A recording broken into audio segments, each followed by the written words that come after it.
Transmitting to you from Old Heart Radio.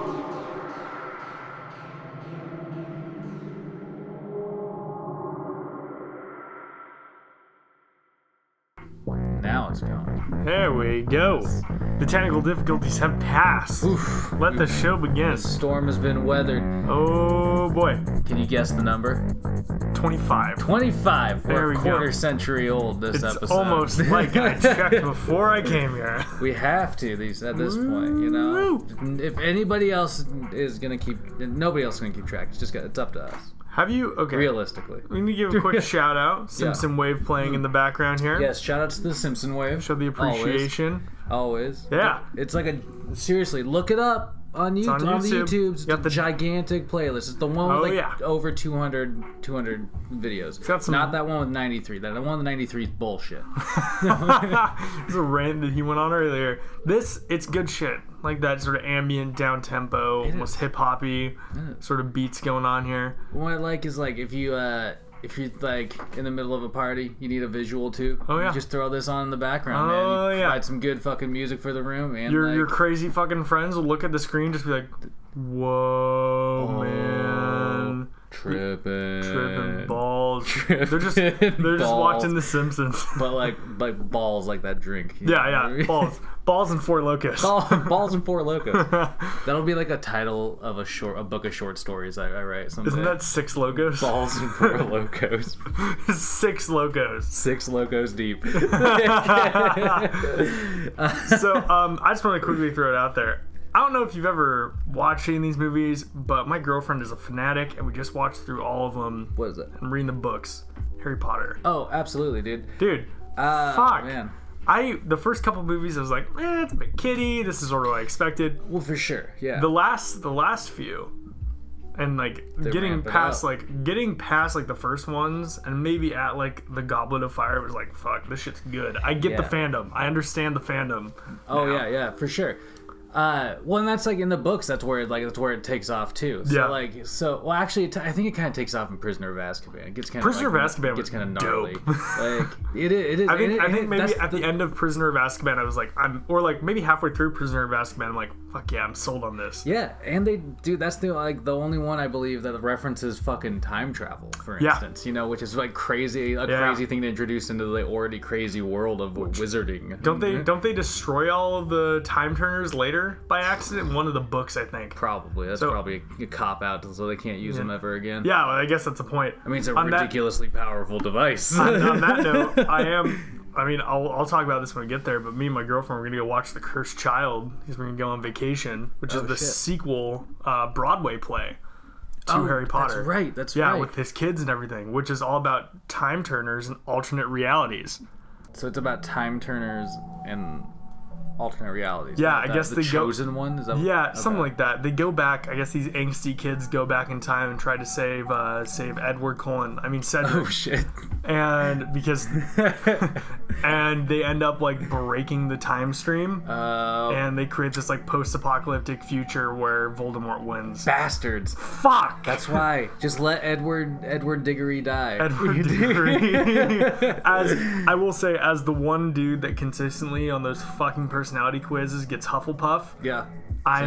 You seriously? Yeah. Shake my hand, sir. Hufflepuff, sir. Thank you.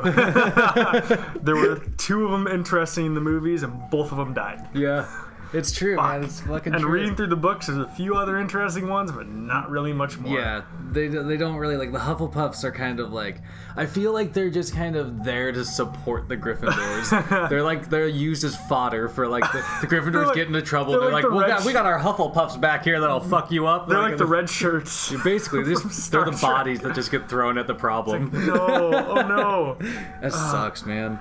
But no, Harry Potter's good shit, and I hadn't paid any attention to it until now. It's wild, dude. I remember, I remember when they were coming out, and they had these like ridiculously nice hardback cover, like copies, and my parents got me like the first 3 of them because they like at the time those were the amount that had come out. Yeah, and dude, like they just caught my attention since like from then, and the movies, they started off just that same kind of way as the books did. They were like kind of kiddie at first. They were more like it grew up with the characters. And then like all of a sudden, boom, like I said, Goblet of Fire was kind of where it really took off. Yeah. And it all of a sudden like shit gets dark. Yeah. And like which is fucking rad. Yeah. But great films. That's awesome. You're getting into them. Yeah.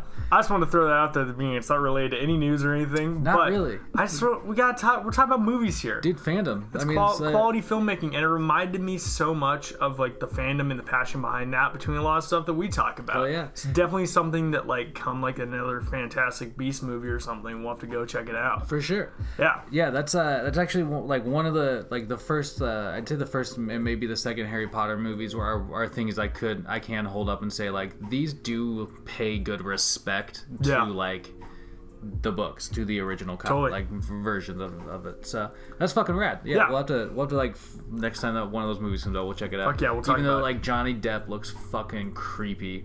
Like Johnny Depp looks like he touches young people's buttholes in that fucking He looks role. like Michael Jackson. He just Haters gonna hate. No, I'm just kidding.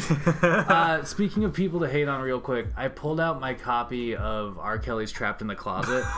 I just had noticed the first time today that I still have like the DVDs of it. I'm conflicted as to whether or not I need to get rid of them or keep them for memorabilia's sake. You like burn them.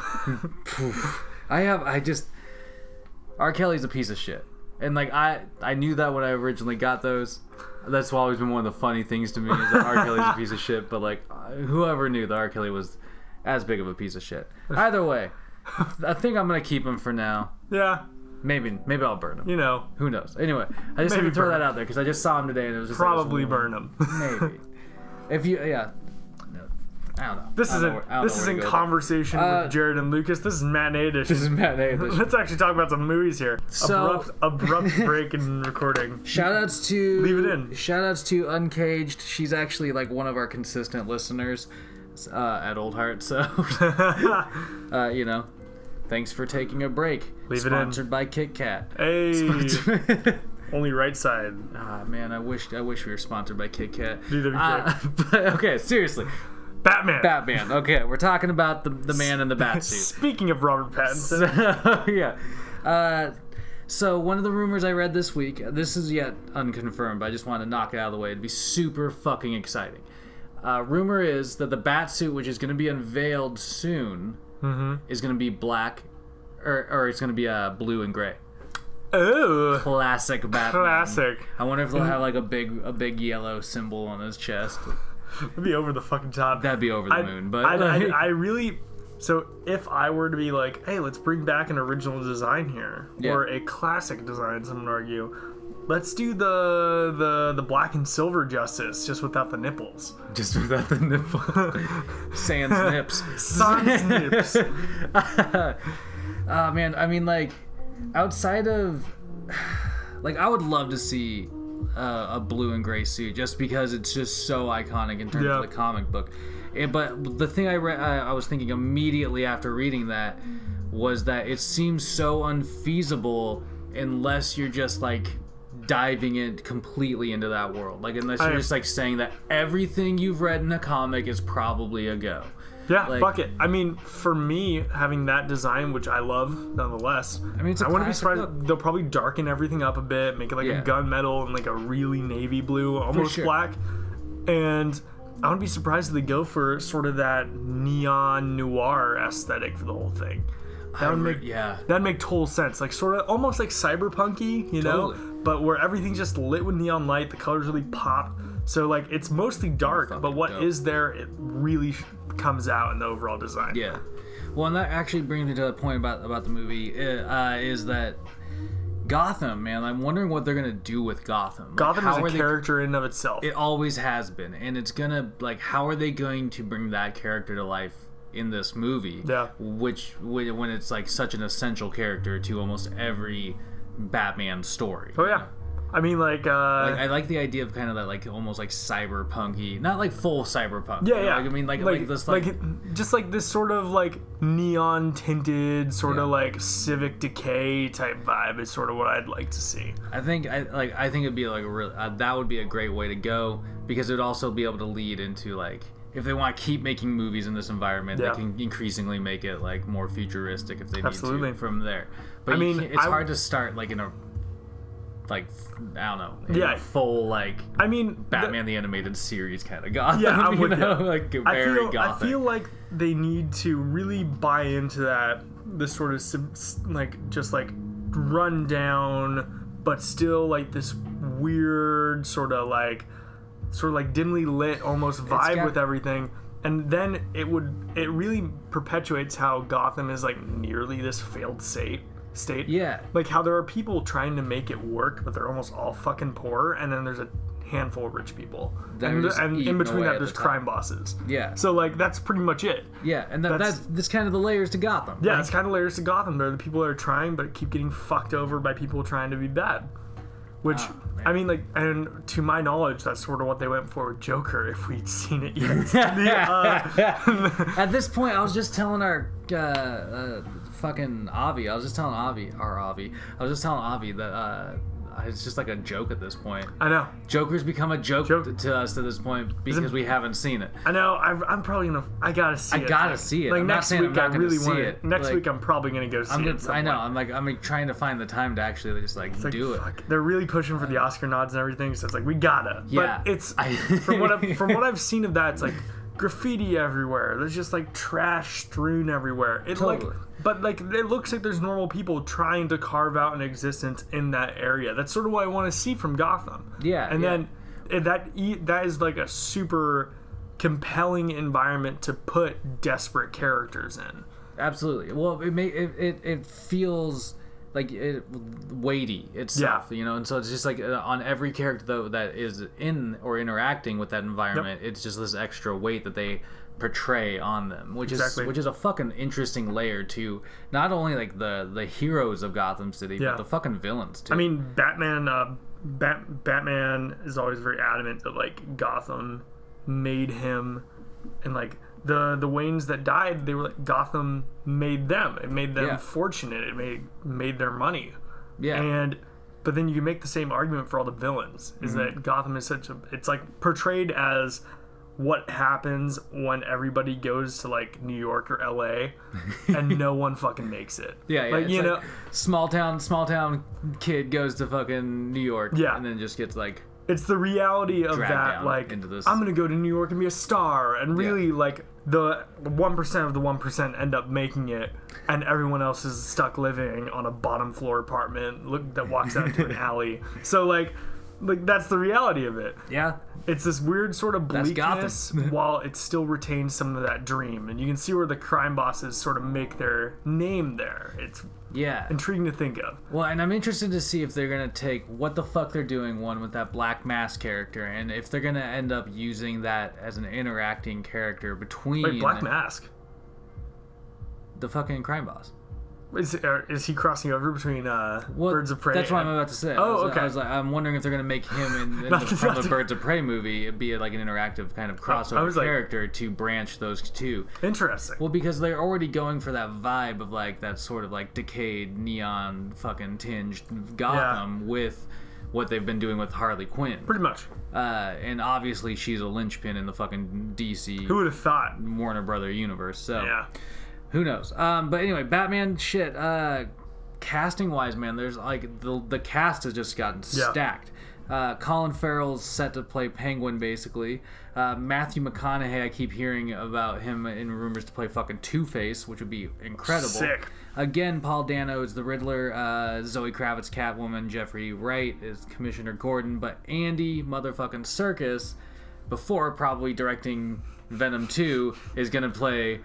Dude, that's Alfred fucking Pennyworth. That's fucking good casting. Possibly the most essential character in Batman canon. They're gonna ditch the like Cockney type accent and just make him do the Andy Serkis voice. Dude, why the fuck not, man?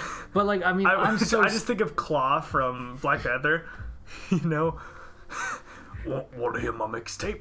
I mean, why the fuck? Yeah. He's just like, he'd be kind of like more gruff, I guess. Just like SoundCloud. Like he's gonna be the Tom Hardy of Alfreds. The Tom Hardy of Alfreds. That's a fucking great title, actually. Yeah, it's true though.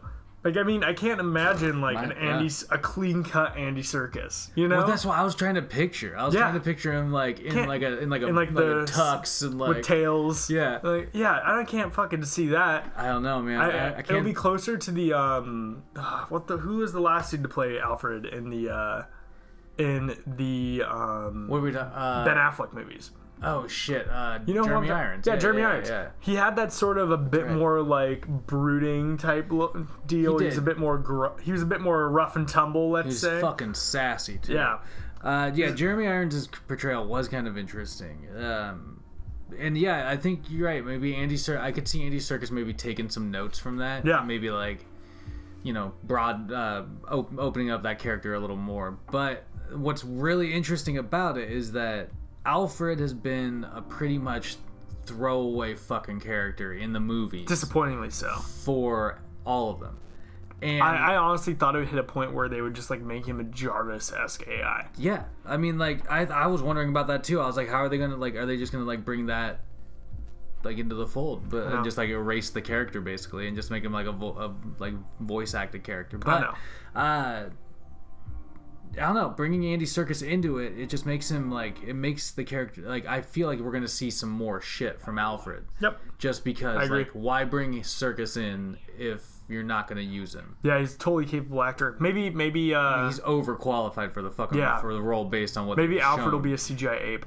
And he'll do the mocap for him. Shit. There. Alfred's actually Gollum. Oh, no. My precious. His precious is just Bruce Wayne. Bruce, my precious. What can I do for you? God damn. But I think, honestly, that's the Batman news. So let's get that shit. Just leave that. I am like, I will make jokes about DC stuff until the end of my days.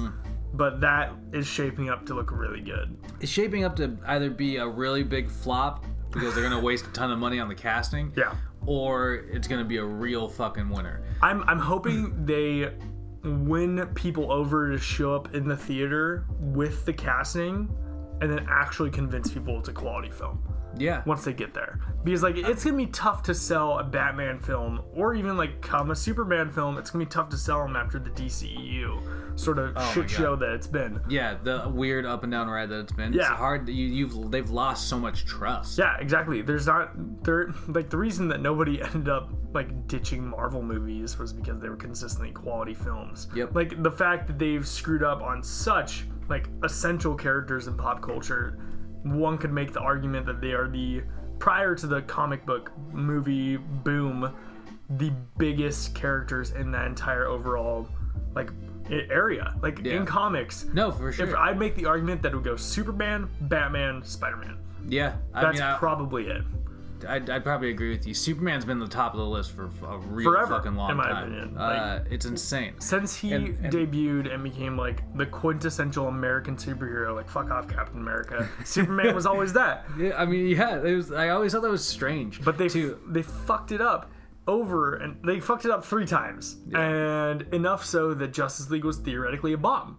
They'll really have to. They're trying to win people over with this casting. So last DC thing, real quick. Yeah. Snyder Cut. Snyder Cut's gaining fucking momentum. Do you see Ryan Reynolds? What? Ryan Reynolds posted release the Snyder Cut. Oh shit. Well, dude, like Jason... The official release the Snyder Cut Twitter account thanked him. Oh my god, dude.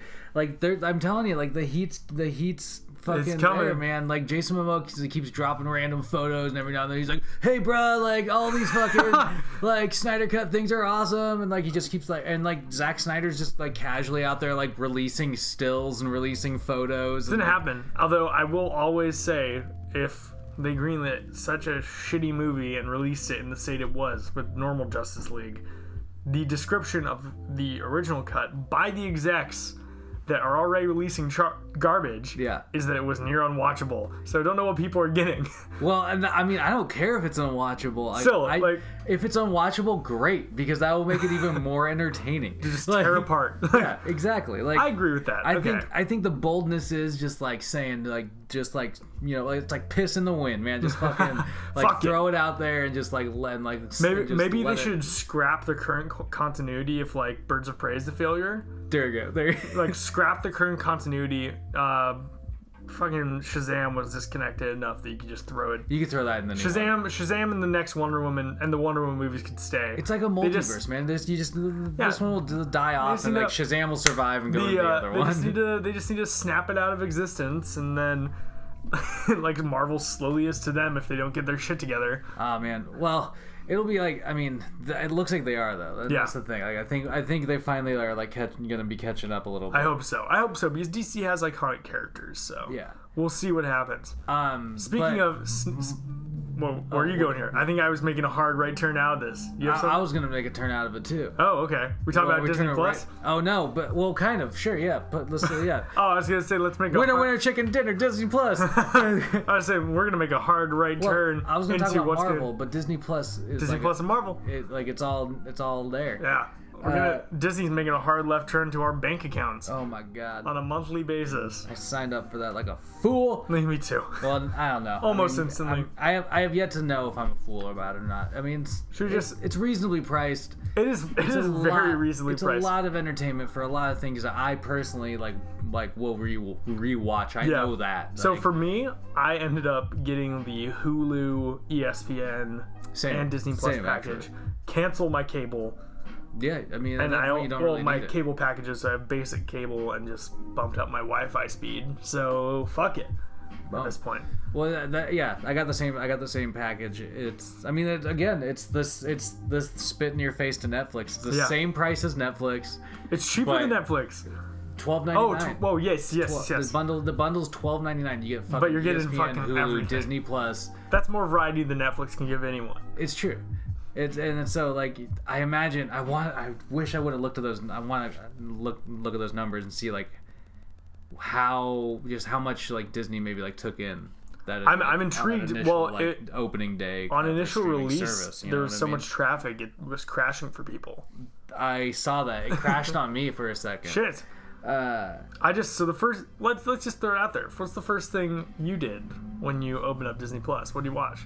Oh, The Mandalorian. Okay, cool. It was like the first thing. I got off work, I came home, and like made dinner, and then like I was like, well, let's watch this man. So the first thing I did, I sent you a picture of Captain America grabbing the hammer. I watched the last 30 minutes of Avengers Endgame because it's pure gold, and then I watched The Mandalorian. And you know, that shit's good. Yeah, man. I fucking ate it up. It's truly a Western, and I appreciated that. Yeah. The Mandalorian's wild. Like, it again is like, I mean, I mentioned this on a different episode, but like, it's expanding the universe. Yeah. And that's the question, is like, when you're expanding something as delicate as Star Wars, are you gonna fuck it up? Are you gonna introduce things that people are just like, ew, gross, no way? But I would argue that Star Wars is the opposite of a delicate property because it has such an expansive universe. But as long as you treat it with respect, it has such a delicate fan base. I agree with that one. I guess maybe it's not the property as necessarily itself. It's the fandom that's built around it that is like so fucking hard. But I think specifically with The Mandalorian, they've set themselves up for success. Absolutely. Because they're touching characters that just haven't ever appeared in the films before. Exactly. And they're making it something different. I think people got fed up with... Ooh, that Simpson way. Baby. Ooh, yeah. People got fed up. That's some good shit. I like this one. Ooh. The people got fed up with the main Star Wars films because they started rehashing and they started, in their opinions, mistreating the character history. Yeah. I can understand that criticism.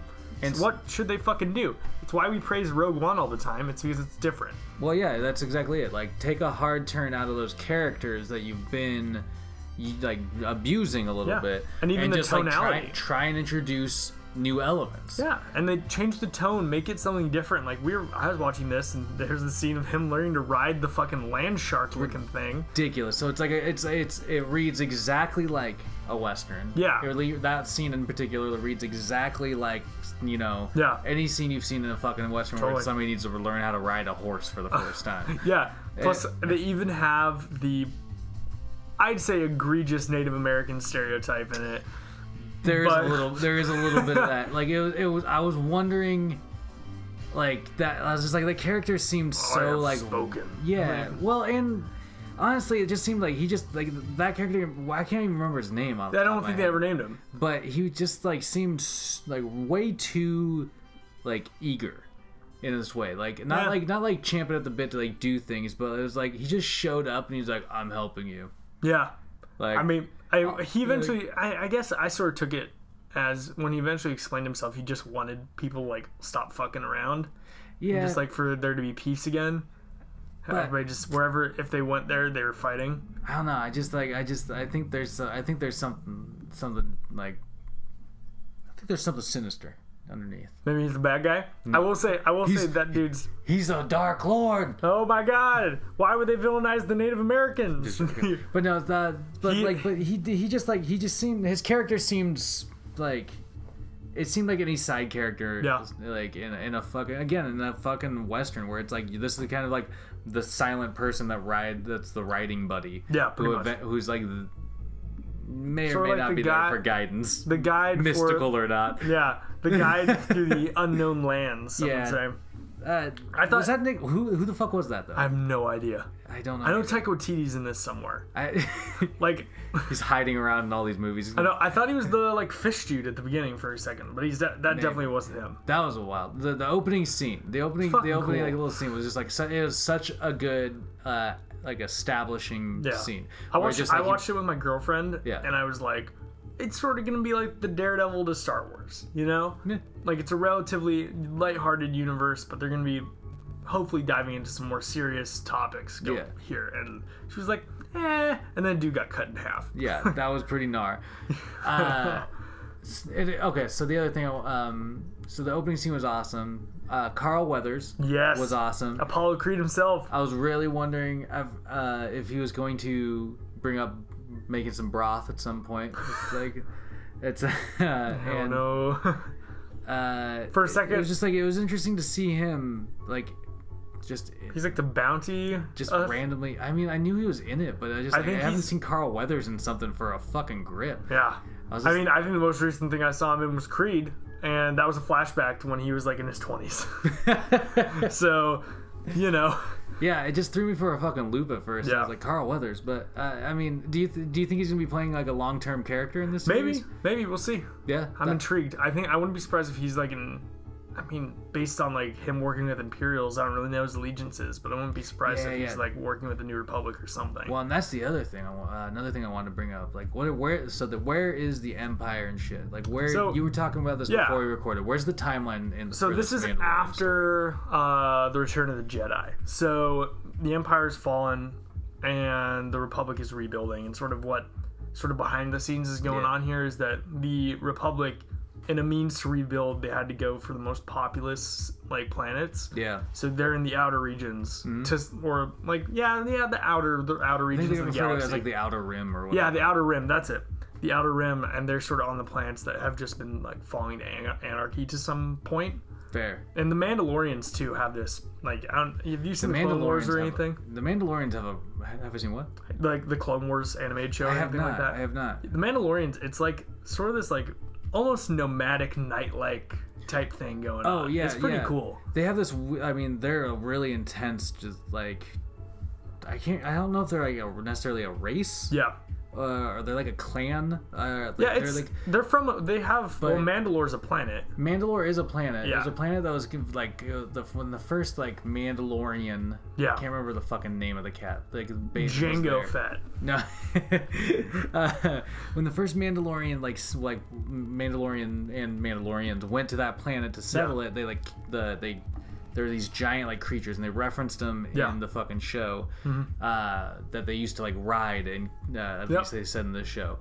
What I was reading was that they actually like hunted them to extinction. Yeah, and that's actually what the skull comes from. The skull of the Mandalorian is like the representation of the skull of these like animals that they basically to take their world hunted to extinction, and which was like, I mean, it was interesting, but we're talking about like things that are probably like dragon-esque. Yeah. That's sort of the vibe we got. Like dragons with tusks. Yeah. They look like. And so like they became kind of like a fucking clan of fighters, of warriors. Yeah. And like sometimes they'd take sides in things. Sometimes they would just like there was a sect of them that joined the Empire. Yeah. So they're empirical Mandalorians that were just these killing machines. And my Apple Watch is going ape shit. Apple Watch, chill cast. But no, it's yeah. So the Mandalorians, like their allegiance Fucking is almost Christ. like it's like almost sought, but it's also kind of like. I mean, people are trepidatious of the Mandalorians because they have their own code. Yeah. They have their own way of life, and like they stick to it. I mean, yeah, but their way of life was absolutely torn apart by other civilizations. Well, yeah, I guess the introduction of, and so that's where you see like this particular character going to like a guild, kind of checking in, getting a new piece of armor. Yep. You also see like like the kind of lone version of the Mandalorian still upholding the code, but having to do so without like the whole backing of like a clan of other it seems warriors. like there's just very few of them left. But what's interesting is that just the myth, like just the helmet, like just that traditional like T visor, scares the shit out of people. Yeah, like it's insane. Everybody knew where he was from. Everybody knew. It's just recognizable. Every time like that cat walked into a room outside of like going to the guild, I think like every other character in that room was on edge. Like that was like one of the fucking interesting things about that shit. And I mean, like I'm pretty sure the reason they know all that is that the clones. Oh yeah. They all had the original clones from the prequels. They all had the same design of their helmets because they were all cloned Mandalorians. Oh, Jango Fett. Here's the question though: is Boba Fett going to show up? Well, that is the ultimate question.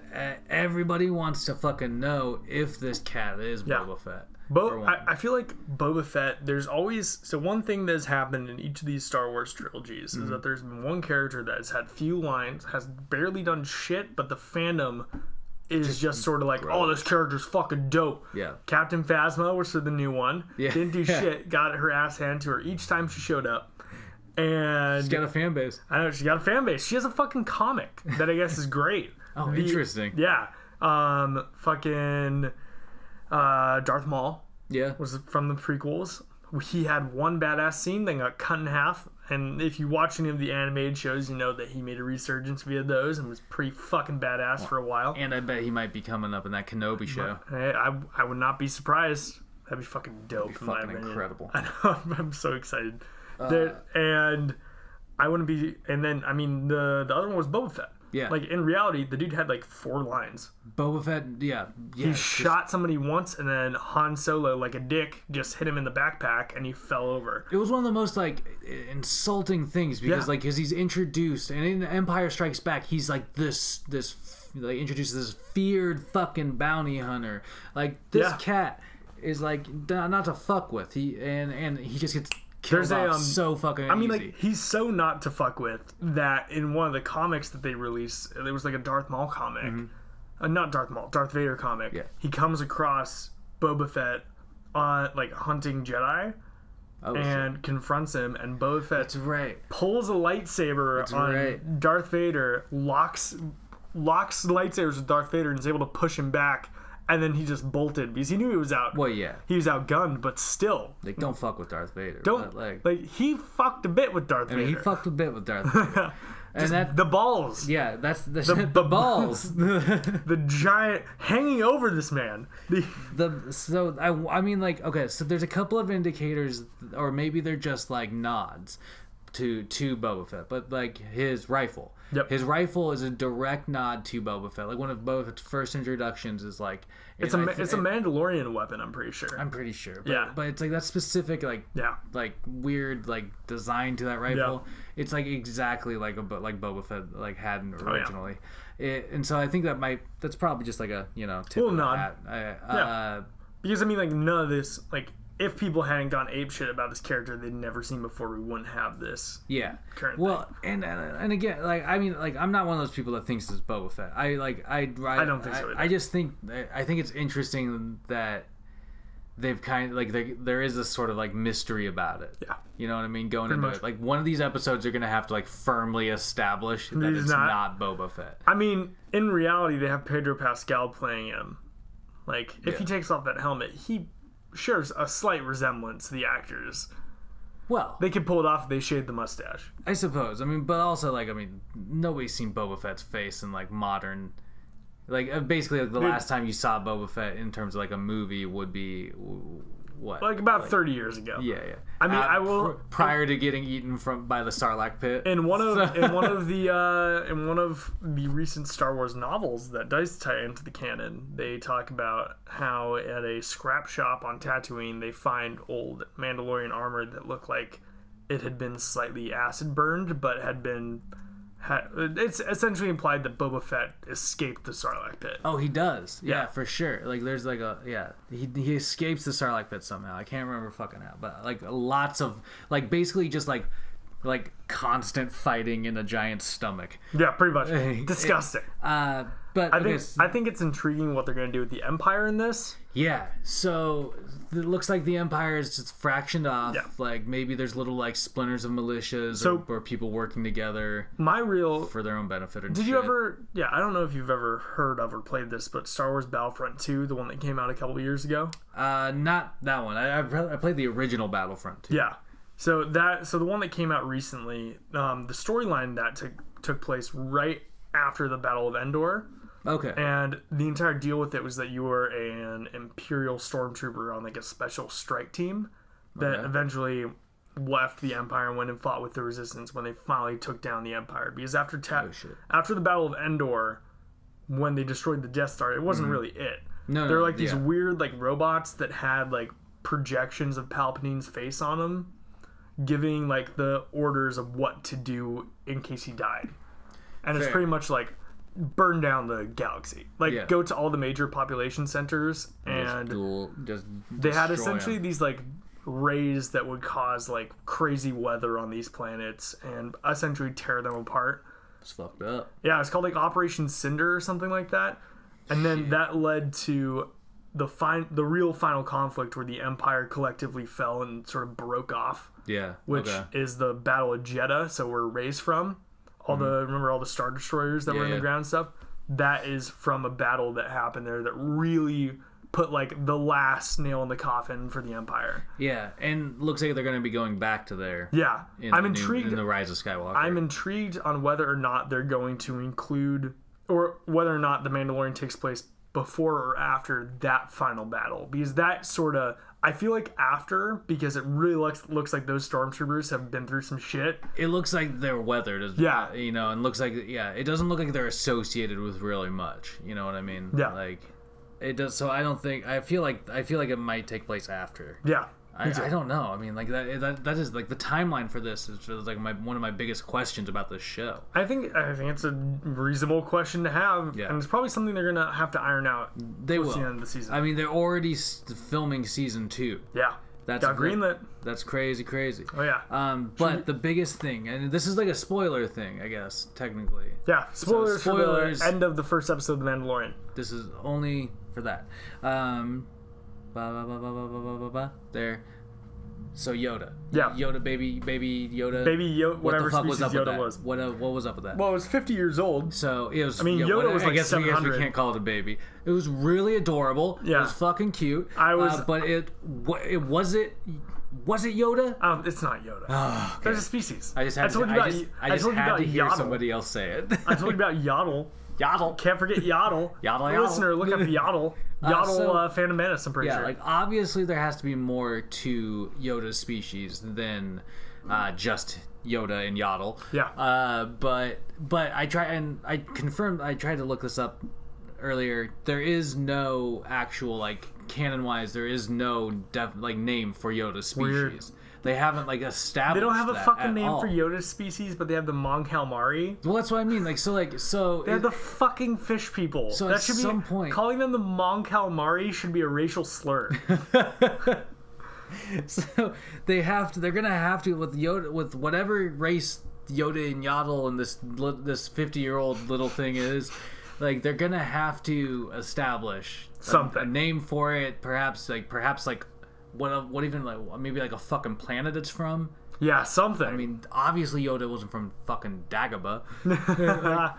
But Okay, so where do you think it's gonna go from here? Because obviously the Mandalorian has a little more compassion than the IG unit. So yeah, which, hey, that robot was fucking cool. That robot was badass. And it's probably not gonna be the last one we see in this series. No way. I won't be surprised if where this ends up going is that he chooses to protect the baby Yoda. For sure. And he ends up getting hunted himself. I agree. I think and that's turns kind of into sort of like that bounty hunter with the heart of gold. Yep. Ends up doing the right thing in the end. Classic kind of Western movie, man. Like, but in Star Wars. That's that's so fucking cool. I mean, like, so cool. if you didn't tell somebody that this was a Star Wars movie, if they had or Star Wars TV show, if they had never seen anything else, if they hadn't been prefaced with any part of the culture, they would think it's like a sci-fi Western. Yep. Absolutely. Like that's exactly. It wouldn't. They would just think it's like a. I mean, it's like when Firefly. Yep.